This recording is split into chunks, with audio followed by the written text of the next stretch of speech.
All right, I think we're going to go ahead and get started. Somebody grab the door back there, if you don't mind. This is Appropriations Subcommittee on General Government, and we may have a few more members come walking in, but we're going to go ahead and get started. I know some folks got some other places to be. But if you don't mind, let me open us up with a quick word of prayer. Dear Father, we just thank you for this time. Just thank you for safe travels. Just continue to guide and lead us as we make decisions for this state, and just be with our families while we're away. In your name we pray, amen. All right, we'll go ahead and get started. We'll start with the audits and accounts. Greg, you want to come on down?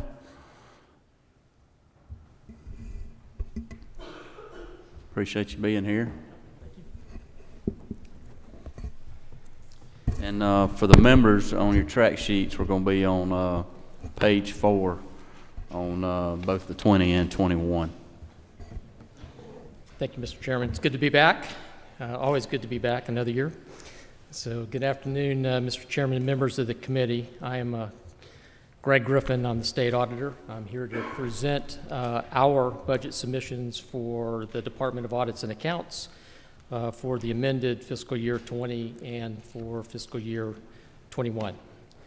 And just as a reminder, by statute, we are considered a legislative agency for budget matters. And we're also, we were exempt from the governor's 4% and 6% reductions. So I've got a very small change for amended fiscal year 20. We are requesting a budget reduction of $20,000 that related to the Immigration Enforcement Review Board. That board was eliminated in last session, and there were about $20,000 in our budget for administrative purposes that are no longer required. So we're requesting that that be removed from our budget. And that's really the only request I have for amended 20. Anybody got any questions on that? All right, hold on. All right, go ahead. Just based on what I've seen here, can we take it, just make an assumption that you don't have anyone in your office that makes, I guess, less than, what, $40,000 a year? I'm supposed to get that? Yes. That's correct? Okay, cool. We do. You want me to speak to the statewide changes, or you want me to wait till I get to 21? Well, wait. Why don't you wait till you get into that, and it may be a little bit clearer there. So that's good. Okay. Is that all right, Representative? Yeah. All right. Okay. So for fiscal year 21, we are requesting an additional one-time funds of $450,000. And again, to emphasize, that's one-time funds. That $450,000 is spread between 3 programs on your tracking sheet.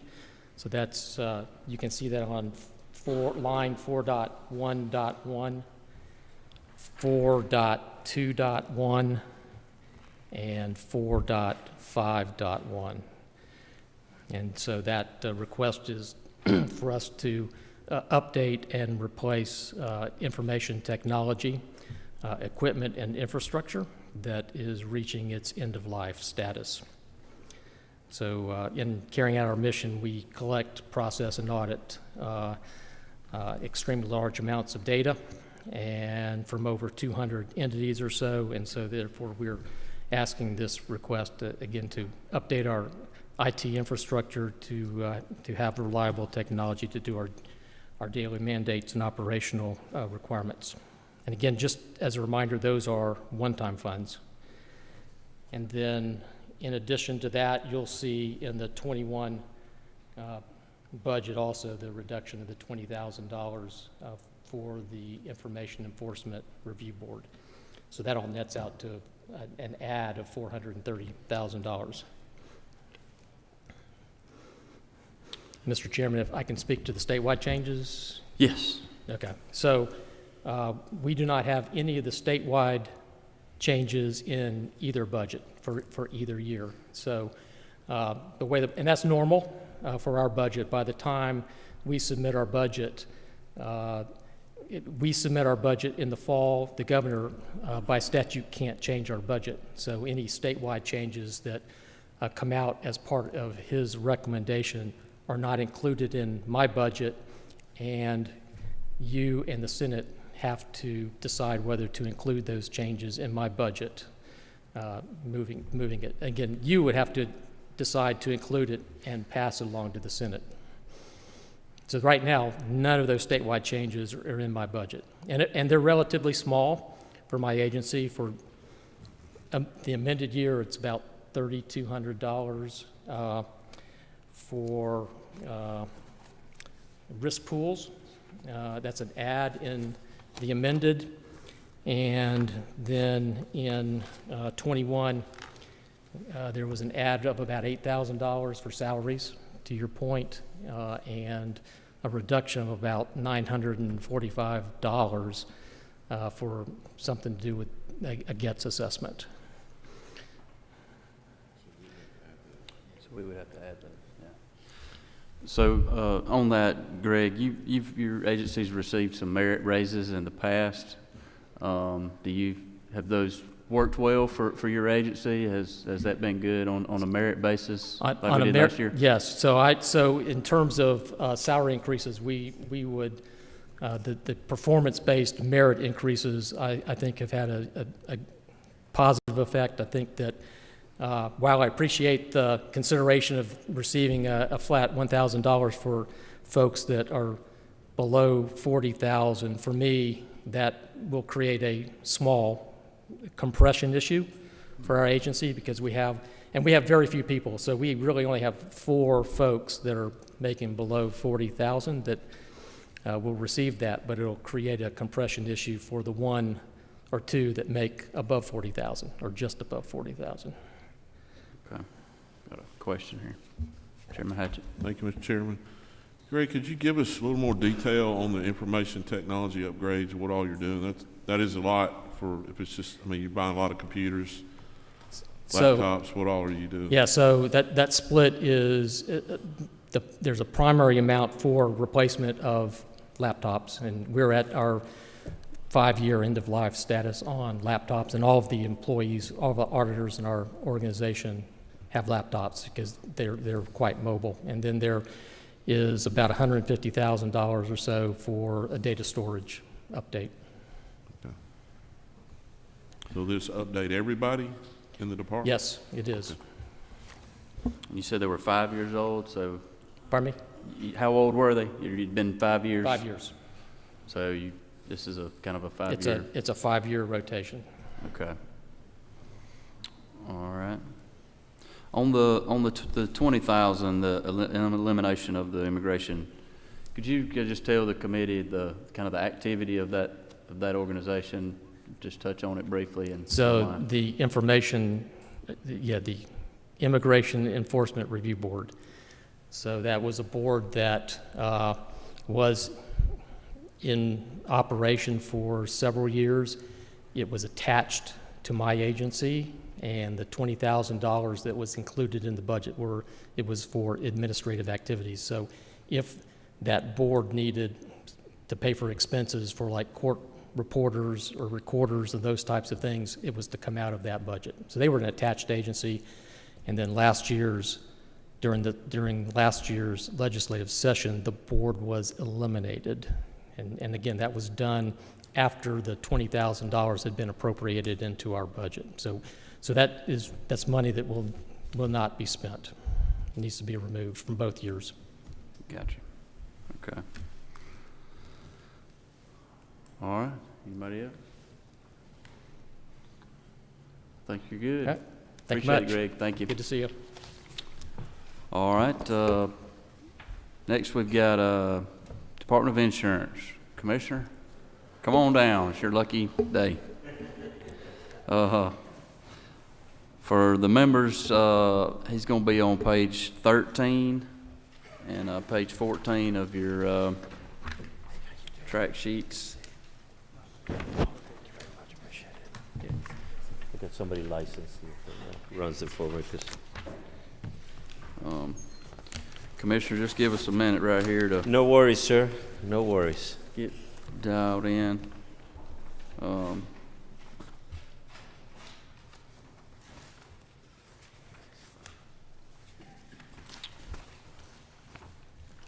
right. We're good. Whenever you're ready.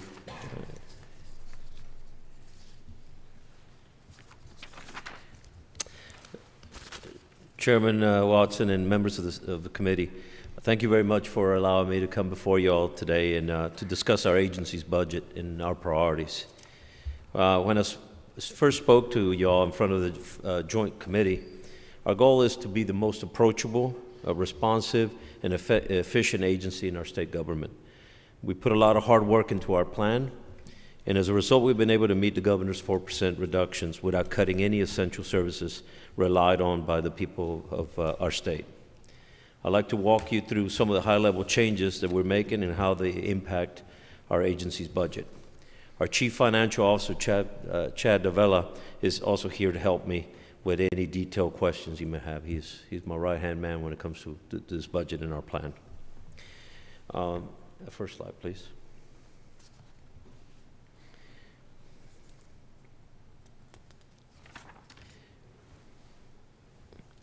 Our key strategy here is moving from 3 floors in the Floyd building, reducing, and redesigning our office space and moving into 2 floors. The savings are significant. As we previously discussed, we will, oh, sorry. If you can turn around on my, sorry, Chad. Yeah.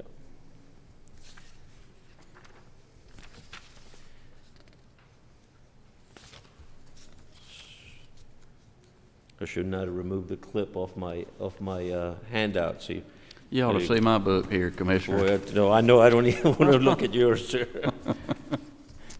But we're cutting over. Let's see. I'll go to the next. There you go. We're cutting over $250,000 in our, and those are coming out of reorganizational changes. We have requested one-time funds of $700,000 to pay for significant infrastructure upgrades. The strategy here is that we use it for one-time. We're advocating for a new system that will help us capture state funds from our surplus lines, and I will go into more detail into that strategy and how we're going to reach that goal.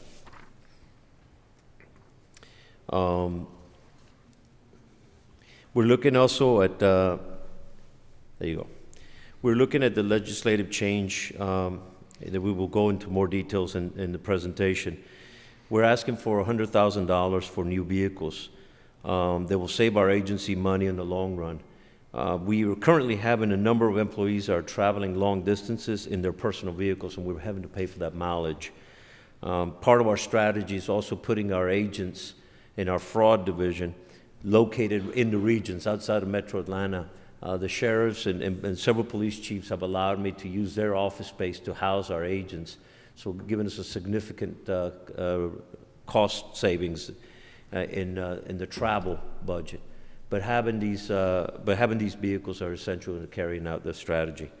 We're asking for one-time funds for IT infrastructure, and this will allow us to start accepting electronic plans to be sent to us digitally instead of, right now we're requiring people to print plans, send them to us in the mail, and then we scan them and review them, and then we have to pay a contractor to come in and destroy the plans after we've reviewed them.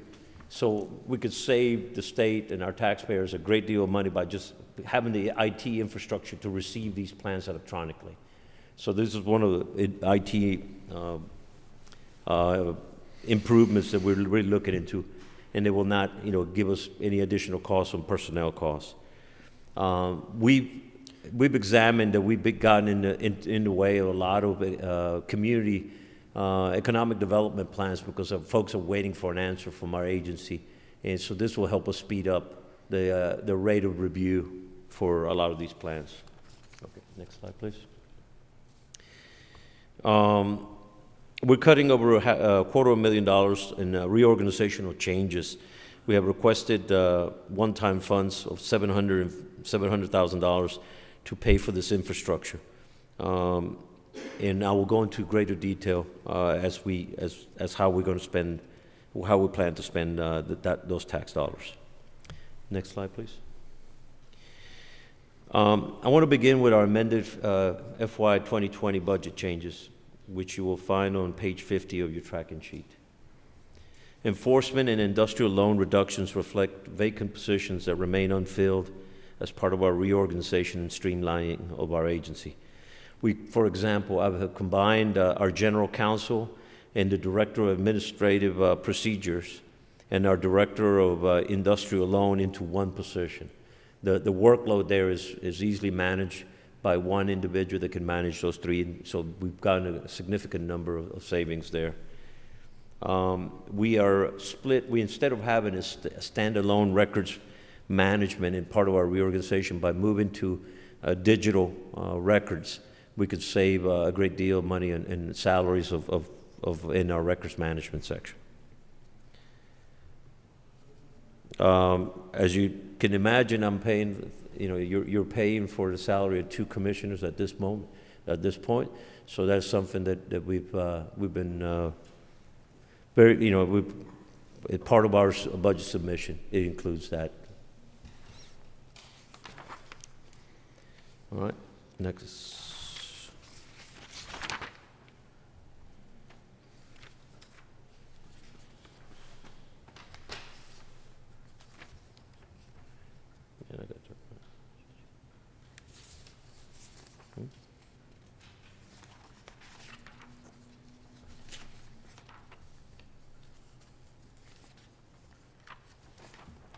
The surplus line software we're looking at, currently we're asking insurance companies that offer this kind of insurance, they do it on the honor system, so there's no way to really be able to capture those submissions, and so we're asking to be allowed to contract with the state of Florida that has this software that will be able to get the auditing piece, and then these companies will be then able to submit their records electronically, and it will help speed up their auditing.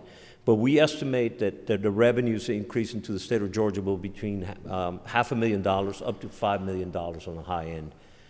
Right now, we don't have good data, and there's no way to really for us to track this activity on surplus lines. In surplus lines, is, if you know, whereas the other types of insurance is not customary insurance, for example, home, life, those are the typical admitted lines.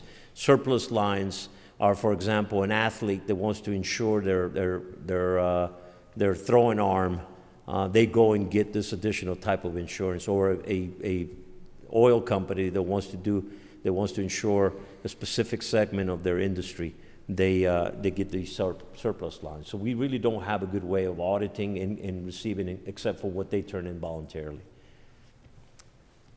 All right. Next slide, please. Our agency is the second largest revenue generating agency in our state, with $1.6 billion in annual revenues. We are collecting this money on antiquated homegrown applications and a website that was developed in the early 2000s. We do not have any way to collect electronic payments on a number of items, which again is a lot of burden and it requires a great deal of personnel costs to manage our agency. We have a great deal of programs that have been built in-house by employees that are no longer employed by our agency.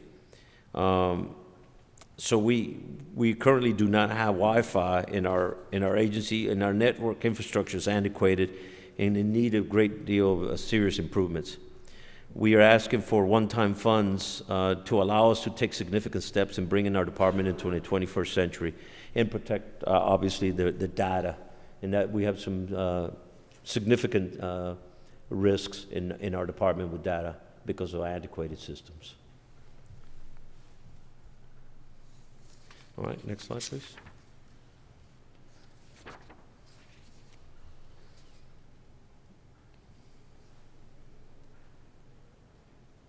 Next slide.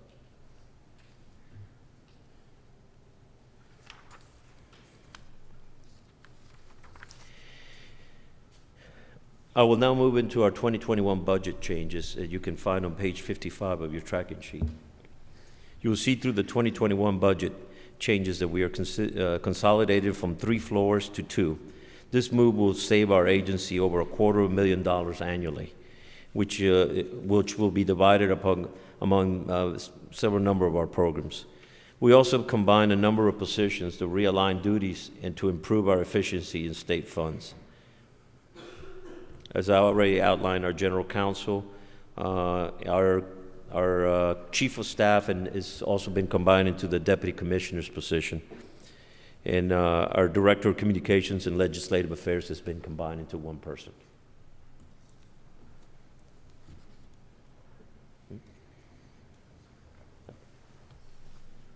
All right.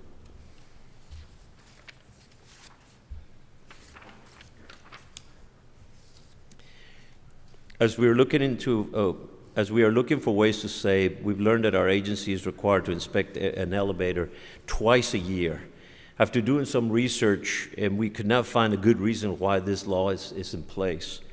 It is not tied to a failure rate or any accident-related data, and we have the only 4 states in the country that require this inspection twice a year. The majority do it once a year, and a few of them actually do it as often as every 18 months. We're asking that you would consider allowing us to change the law to annual inspections. We currently do them twice a year, so we're requesting help in getting these inspections done annually. And so that will move us from our 30% completion rate, which by going to once a year, we will then move to an above 95% completion rate of inspections once a year. The alternative would, if we maintain the current standard of twice a year, we would have to hire 20 additional inspectors to meet our current obligations. And as you can imagine, that is a very heavy lift. The competition for that skill set, we're then competing against elevator manufacturers for that kind of talent. So it's a heavy lift to get us there. And there's no data driving the reason why we do it twice a year. Next slide, please. We are realigning over $200,000 from insurance regulation to safety fire in order to fund a new deputy fire marshal position, along with the additional operating expenses that entails. The new position is part of our plan to restructure safety fire on our agency to better serve local governments, builders, and contractors who depend on our updated codes in the state for our plan approvals. We also have over 500 fire departments across the state that look for us for support, especially with code implementation. We have just made a significant update to our fire codes for our state, and the last time we had a code update has been over 10 years. Next slide, please.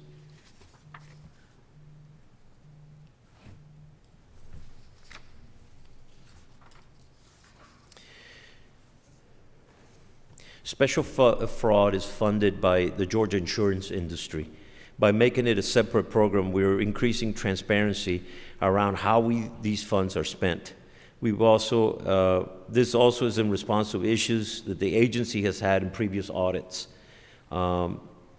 We've made revamping of this program a top priority, including hiring a new director who's working to ensure that we have professional, ethical investigators in these key roles. As you can see, insurance fraud impacts everyone in Georgia in the form of higher premiums. That is why our industry supports the increase. That's why the industry supports the increase in funding. In fact, they send us the majority of the tips that we investigate because they benefit greatly in cracking down on this kind of insurance fraud. Next slide, please. As you can see by these graphs, these charts demonstrate how the increase in funds will help us the current caseloads by bringing new investigators. The optimal caseload for an investigator is around 20 cases, but our investigators have upwards of 60 each. While our current caseload won't decrease dramatically with this new funding, it will significantly cut down on the number of unassigned cases, which we currently get about 500 tips a month from the industry and from our our citizens. These funds will allow us to hire 13 additional employees as investigators. And our plan is not to assign those investigators here in Atlanta.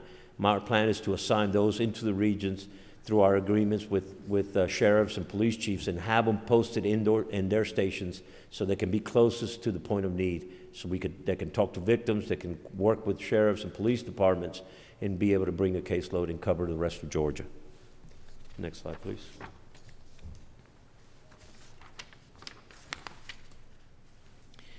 Again, moving from 3 floors to 2 is providing us with significant cost savings, as we previously discussed, while we're transferring funds to our safety, fire, and special fund programs.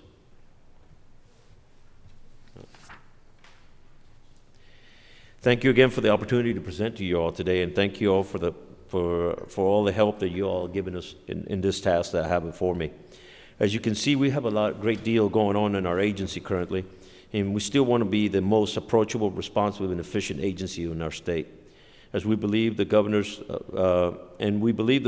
recommended budget will help us get there, especially with a combination of one-time funds. I would now like to open it up for any questions you all may have. I look forward to continue to work with your committee, Mr. Chairman. All right, thank you, Commissioner. First question on the 100,000 vehicle purchase. How many vehicles are we getting for 100,000? Are y'all? Check it. Can you? We buying Hondas from No, Senator Butch Miller? No, sir. If our roads in our state were equipped that we could just get away with a 4-cylinder vehicle, we're buying for our investigators. We're buying them the Ford pickup truck quad cab, which they can then load their equipment, especially our arson investigators and our fraud investigators. They got to go to parts of our state that require them sometimes to carry equipment.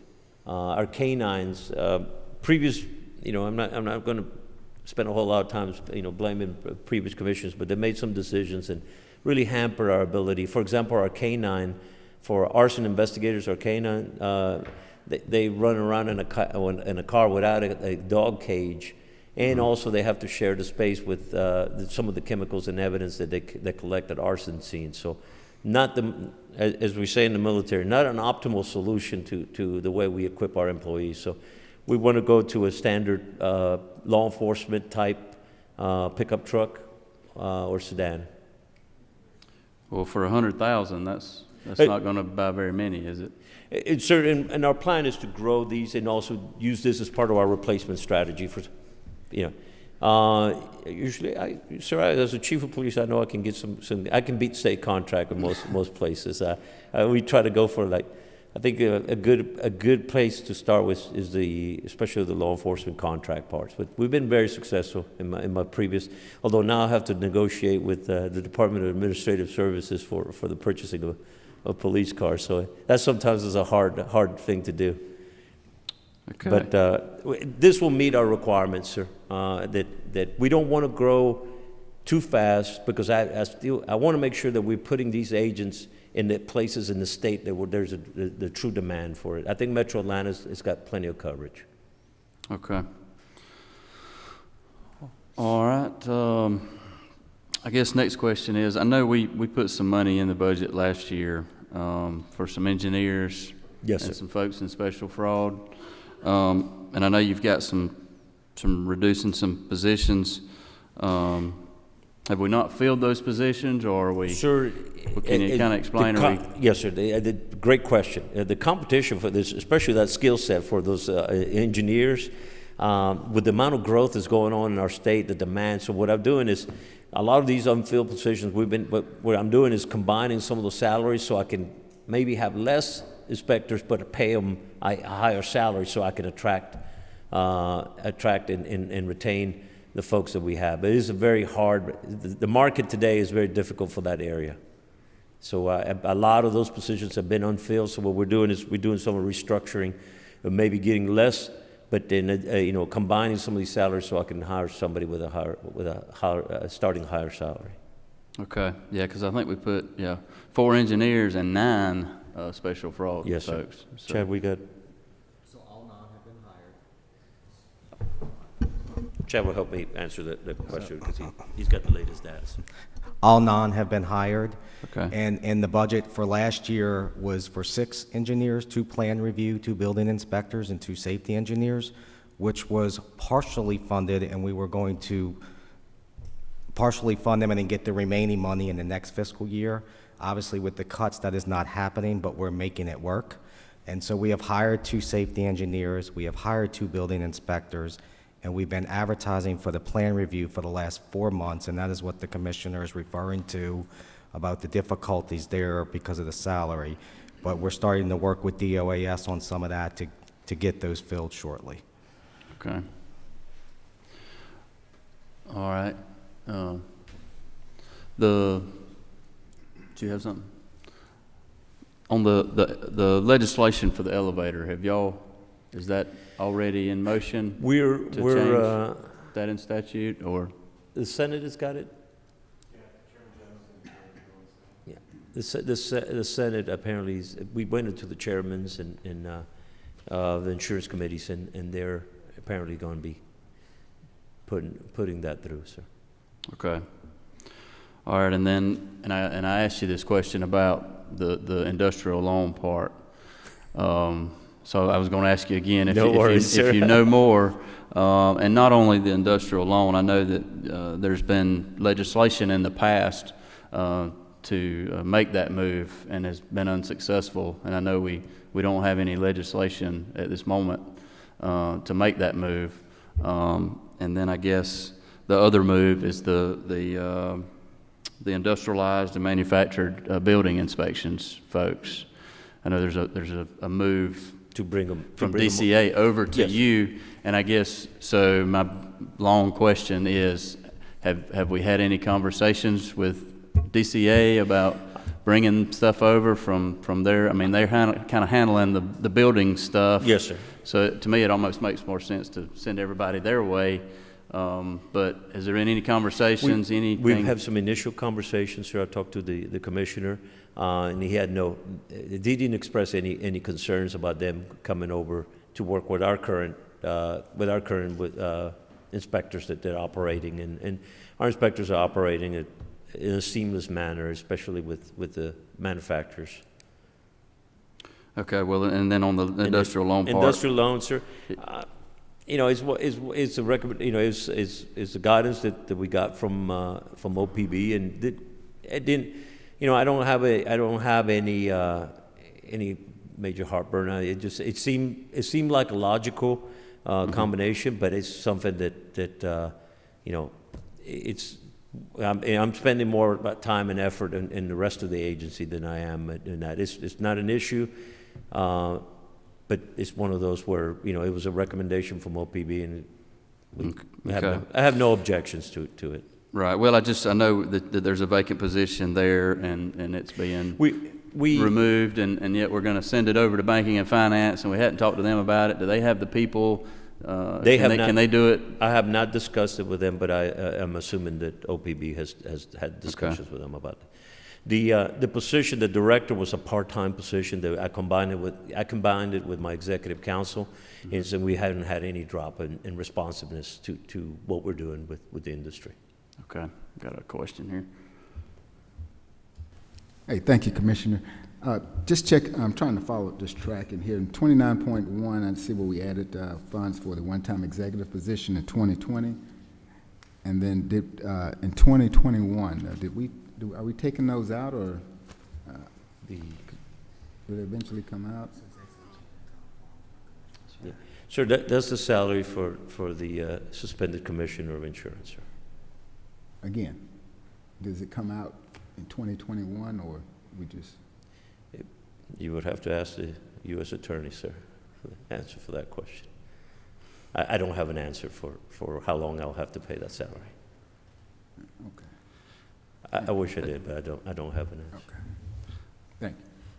Well, I guess that raises another question: is if we were paying it,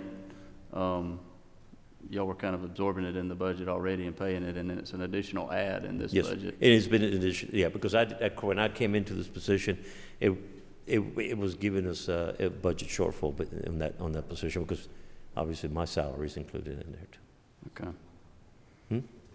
Yeah, it's a one-time ad. And it- I understand the ad. I guess the question is when does it come back? My hope is that you'll only have to pay it on the short term, sir. Yeah. I'll probably talk to you offline, sir, but I have to plan worst case, and that's what we're presenting it. That's our approach. Okay. Anybody else? Yes. Chairman? I don't know if I have to turn that on. Am I on? Okay. Got a question about this $700,000 for the computer. Yeah. Let's see. Provide one-time funds for information technology improvement and cyber security improvement. Yes, sir. I'm just wondering, the $700,000 figure, did that come from GTA or? Yes, sir. We actually, not from GTA. We looked at, we had an assessment made by OPB. We asked them to come in and do an assessment of where we're at. And, sir, a good example. I have 137 servers in our agency. Nothing is on the cloud. These servers, the contracts, for service contracts, that is expiring.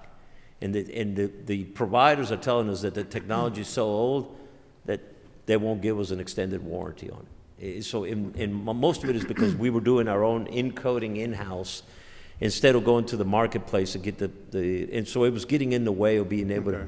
So it's a lot more efficient to get it one-time fix, improve our infrastructure, make it more secure, and then that way we can be more responsive and not get in the way of industry and our customers processing requirements through our agency. I had a conversation just the other day with GTA about cybersecurity. I believe that cybersecurity, they're your contact. GTA is, I think, your contact for cybersecurity. Is that not right? I think you're Yes, one sir. of the agencies that actually comes under their purview. And I mean, I can understand it, but you got cybersecurity infrastructure in with that on that same line there. And I mean, I would think the cybersecurity would be, you're buying new servers, is that correct? I'm trying to put things in the cloud, because it's a lot more efficient to go and put things on the cloud than to try to put our own servers and maintain our own servers. Okay. That way I don't have to pay a salary.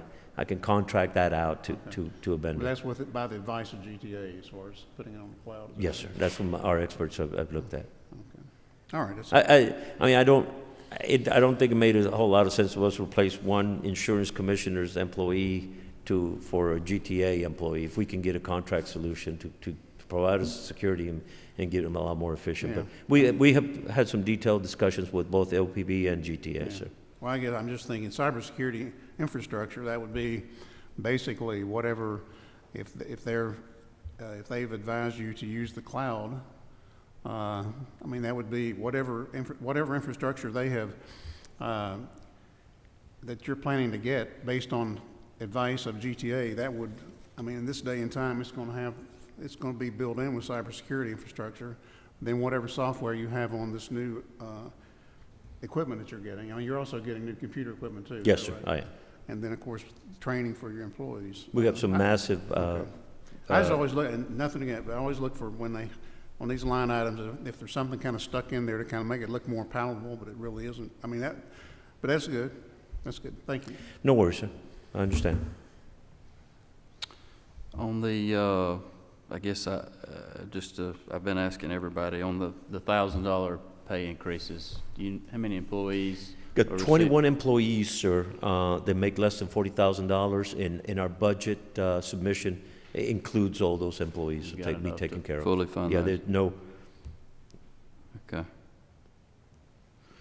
All right, and then on that move of the manufactured housing and the industrialized housing, y'all are capable or able to Yes, sir. handle all of that? And Yes, sir. I think it's very not- logical because our folks are doing it already, have a great deal. I mean, we contract out a lot of things on behalf of DCA that we do for them.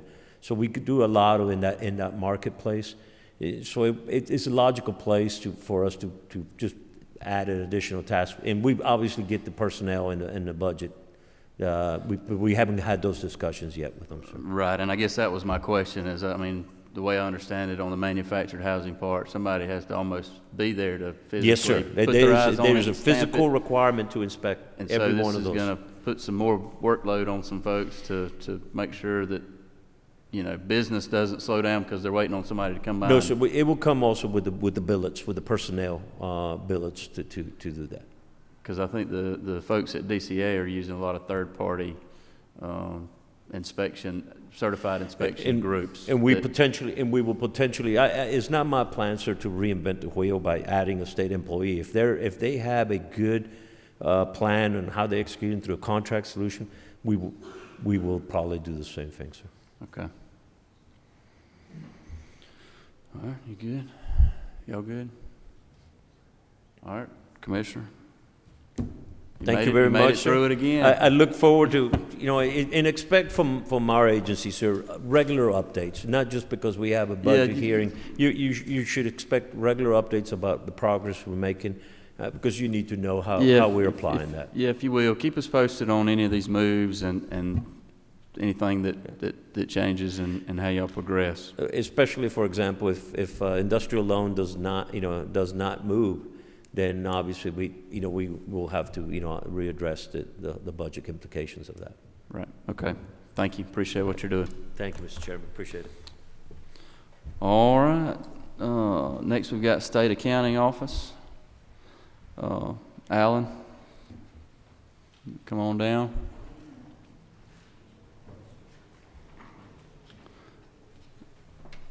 Welcome.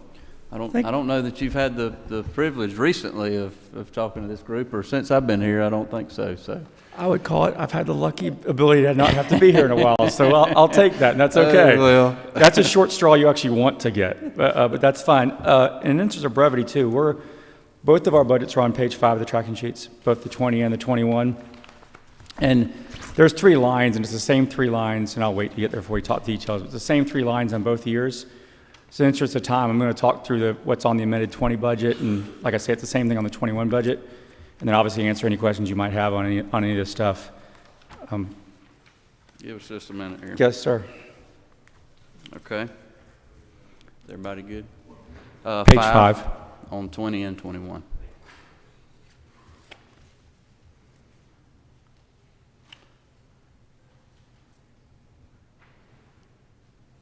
All right, I think you good. So if you look on page 5, and we'll start with the 3 lines on page 5. You look at line 11.1.2. That is elimination of a contractual services contract, and approximately $48,000. That's an example of a nice-to-have contract we really liked, but nice-to-have isn't have-to-have, and so we're going to let that contract lapse. You'll see the same amount in the 21 budget. Mm-hmm. If you look at line 11.3.1, you'll see a line reduce funds for a vacant position. Just so happens that we had a position become vacant about the time we heard about the cuts, and decided probably be a good idea to not fill it and figure out a way to get that job done without it, and so we've done that. That's $67,000 in 20, and it's right about $69,000 in 21, so that's a consistent thing across. And then the last line is 11.4.1. It's reduced funds for one position. The Statewide Accounting and Reporting Division, which does our CAFR, it's 95% people, and so what we're going to do is essentially, when we have transitions periodically, we have turnover periodically, and when we do, we will decide exactly how to deal with it, and we'll have to deal with how both the $37,000 in the amended plus the $130,000 in FY21. It's not uncommon for us to have turnover, and when we do, it's natural. We have it periodically. A lot of times, quite honestly for us, the agencies hire our people out of that division, which is a good thing. It means we got good people. And when that happens, we'll look at that and decide how we can reassign duties, reassign responsibilities, and take care of this cut, both in the amended and the 21 through that way. Okay. And again, the stuff in 21 is exactly the same, just different numbers. Right. Along those lines, I guess, with the elimination of the contracts, Okay. I guess my first question is, what are we eliminating, and who's going to do the work, and are services going to be impacted? And There won't be services impact. Quite honestly, I had a contract whereby I had the ability to get into both private sector and public sector data on how we do things, really on how they do things, whether it be payroll or AP or paying vendors or travel reimbursements, whatever it might be, to know how not only the private sector does it, but the public sector does it, really to benchmark how we do things compared to how they do things. So in that sense, it's nice to know when we're doing things a certain way to compare yourself to other people to know how they're doing it. I'm going to have to do that behind the scenes, off the line, off record with friends and people I know and asking them for data rather than letting this service do it for me. So it's going to make it a little harder for me to gather data, but I can still get to it. Okay. So, I mean, I guess folks are going to be working harder for the same amount of money kind of philosophy. Some of that's going to happen with these cuts. That's what's going to happen. Yeah. So I guess because I've asked everybody else, as far Yes, as sir. the raises go, are your folks, any of them receiving those? Or Well, when the budget, we have 3 people because they're all funded with other funds, not state funds. We weren't given money. Of course, that's normal. As y'all now know, when they do raises or any kind of thing, they fund the state fund piece. So those 3 people weren't done with other funds. I didn't know about it until I was sitting in the gallery at the State of the State address. So I've already been talking to OPB about how exactly we deal with it. 3 people, $3,000, $5,000 fully loaded. We'll figure out a way to get with OPB and figure out a way to find the $5,000. So assuming it actually makes it to the budget process, we'll figure out a way to make it happen. okay. All right. Is that it? He doesn't get to come very often, y'all, so you might better ask questions while you can. That's okay. Don't feel obligated. I'm okay if there's none. Yes. Paul, is Paul here with you? Yeah, Paul's here. Yes, sir. Paul's Okay. here. You want to come on down too and join him? I think we had you've got a few changes there you might need to touch on. I know you're attached under them, so. Yeah, I didn't mean to mention that, but I wasn't talking. The State Board of Accounts is attached to me, and so is the Ethics Commission, and I was purposely not trying to say not trying to talk about their budget. Come on. If you want to just touch on it real quick, what your changes were, Paul. Yeah, we just have one change with our small attached agency, and that was to reduce funds for that we would contract out for doing continuing education audits, Okay. and that's the same in both fiscal year 20 amended and in fiscal year 21. Okay. And I guess along those same lines, y'all are just going to have to pick up the pace and get it done, or any services going to be hindered from that, or? Not in the near term. Okay. Okay. All right, and I assume you only have one employee? We just have one That's good. one employee out of the 4 of us, so. Okay. All right. Anybody else? He doesn't get to come either, y'all, so you might better just ask him what his favorite football team is or something, just so he can get a question. All right, well, thank y'all for both being Thank here. you. Appreciate what you do. All right, well, I think that's all for today. Appreciate y'all being here, and we're going to meet again on Wednesday, same time, same place, 2 o'clock in this room, and we'll have another group of folks coming. We'll get the list out to you. All right, thank you.